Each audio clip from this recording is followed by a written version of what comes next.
दोस्तों नमस्कार। सबक समाचार में आपका स्वागत है। दोस्तों, पंचायत चुनाव का बिगुल बज चुका है। ऐसे में आप नेता कैसे बनेंगे और गांव के एक नेता को क्या करना चाहिए, यह हम आपको बताने जा रहे हैं। यह हम आपको समझाने जा रहे हैं, लेकिन इसके पहले आप हमारे चैनल को सब्सक्राइब कर लीजिए एवं लाइक कर लीजिए। दोस्तों, नेता बनना आसान नहीं है। नेता हर आदमी बन सकता है, लेकिन नेता के लिए एक समर्पण का भाव होता है। और नेता बनने की जो प्रथम सीढ़ी होती है वो होती है गांव।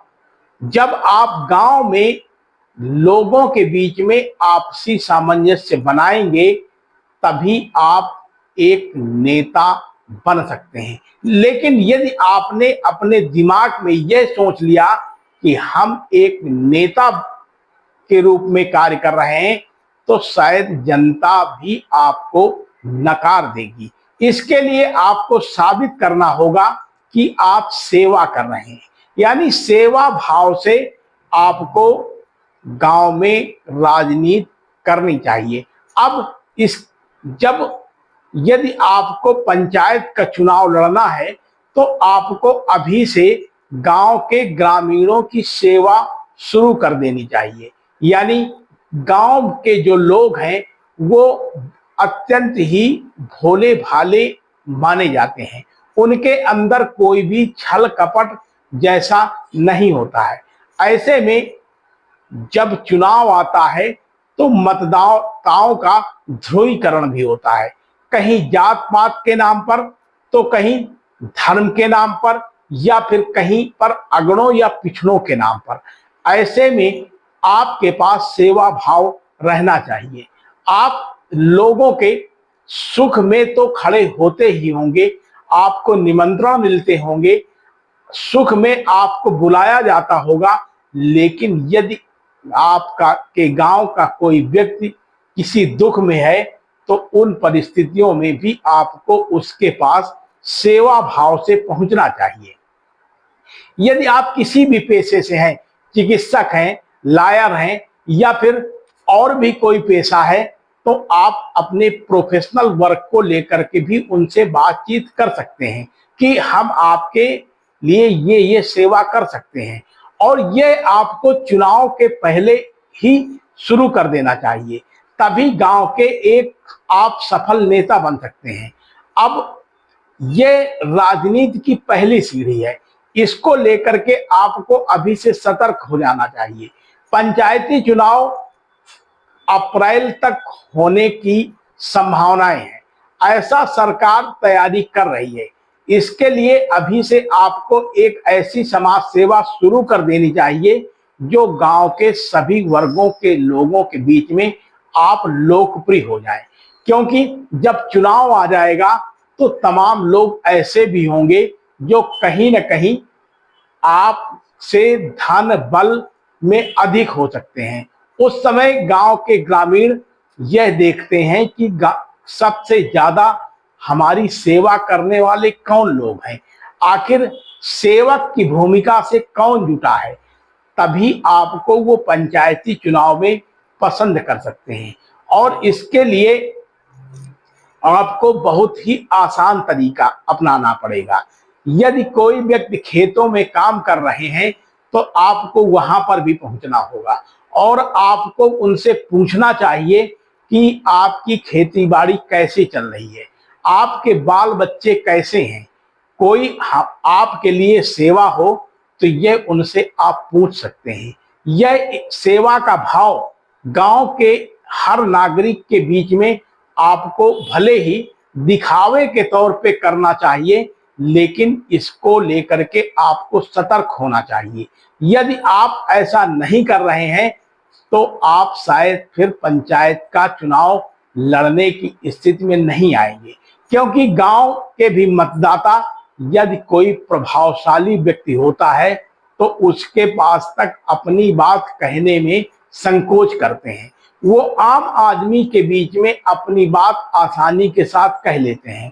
और अब यही वजह है कि अधिकांशतः आप सभी जानते हैं कि प्रधानी का चुनाव हो या फिर कोई भी चुनाव, कुछ ही सीटों में दबंग एवं प्रभावशाली लोग अपना प्रभाव दिखा पाते हैं, जबकि ज्यादातर सीटों में समाज सेवा से जुड़े लोग ही जो वास्तव में सेवक होते हैं उन्हें जनता पसंद करती है और वो चुनाव में जीत जाते हैं। यानी यदि आप कहीं पर भी रहते हैं, यदि आप अपने गांव में भी नहीं रहते, तो अभी भी चुनाव का समय कुछ दूर है। यानी अभी भी 2-4 महीने का वक्त है। आप अपने गांव पर पहुंच सकते हैं और गांव के लोगों की सेवा भाव में जुट सकते हैं, चाहे वो चिकित्सा का क्षेत्र हो या फिर उनकी कोई भी समस्या हो। ज्यादातर गांव के ग्रामीणों के बीच में 3-4 तरीके की समस्याएं प्रमुख होती हैं। इनको हम आपको बताने का प्रयास कर रहे हैं। जैसे सबसे बड़ी समस्या उनके पास चिकित्सा की होती है।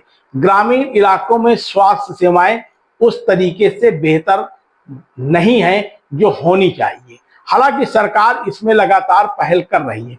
तो ऐसे में आपको उन गांवों के जो भी बीमार हैं वहां पर टीकाकरण अभियान, स्वास्थ्य शिविर यदि आप नहीं करवा सकते हैं तो उन्हें अपने किसी परिचित के डॉक्टर के पास तक लाने और ले जाने का काम करें, ताकि वो लोग स्वस्थ हो सकें और आप ये कह सकें कि फला व्यक्ति हमारे लिए अच्छा है और हमारे दुख के समय में खड़ा हुआ है। इसी तरीके से यदि गांव में किसी की पुलिस से संबंधित समस्या है तो उस समस्या को लेकर के भी आप उसके साथ थाने या फिर उच्चाधिकारियों के पास तक पहुंच सकते हैं। जबकि इसी तरीके से गांव के ग्रामीणों के बीच में राजस्व की भी समस्याएं आती हैं। तमाम बार वो राजस्व कर्मियों के पास चक्कर काटते रहते हैं और उनके काम नहीं होते हैं। ऐसे में भी आपको एक सेवा भाव करके उनके बीच में पहुंचना चाहिए और ये सेवा भाव आपको त्याग एवं समर्पण के साथ करनी चाहिए। तभी आपको गांव के लोग अपने आप नेता समझ लेंगे और जब वो नेता समझेंगे तभी आप पंचायती के चुनाव में एक शानदार प्रदर्शन कर सकते हैं। अब आप ये भी सोच रहे होंगे कि पंचायत चुनाव में अगर हम समाज सेवा करने पर उतर आए और बातिफाक कहीं आरक्षण की सीट बदल गई, हमारे मन मुआफिक न रही, तो हमारा सारा सेवा भाव नुकसान पे चला जाएगा। तो ऐसा नहीं है। इसके लिए आप अपने 2-3 सहयोगी भी रख सकते हैं।